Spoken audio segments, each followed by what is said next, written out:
UAE-Israel established direct phone call service after the deal.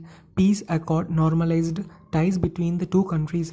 Recently, there has been an ongoing debate between issue between the UAE and the US and also Israel. Now, the Israel and UAE foreign ministers inaugurated on Sunday direct phone services between the two countries in the first announced call after the agreement to normalize relations, the said Emirati official.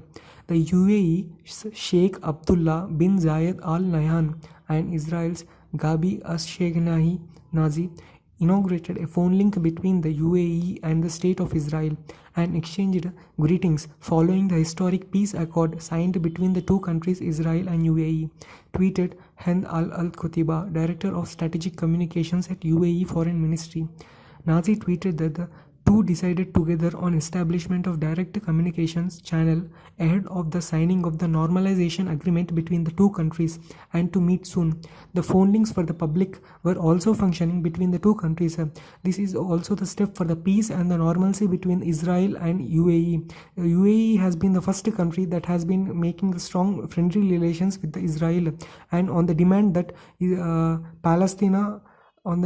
the UAE should not occupy the Palestine. The Israel-UAE deal announced by the US President Trump on Thursday is the only third such accord Israel has struck with an Arab country and raises the prospect of similar deals with the other pro-Western Gulf states. Mr. Trump said leaders from the two countries would sign the agreement at the White House in around 3 weeks. Under the deal, Israel pledged to suspend its planned annexation of West Bank territories, that is Palestine, a concession welcomed by the European and some pro-Western Arab governments as a boost for hopes of peace.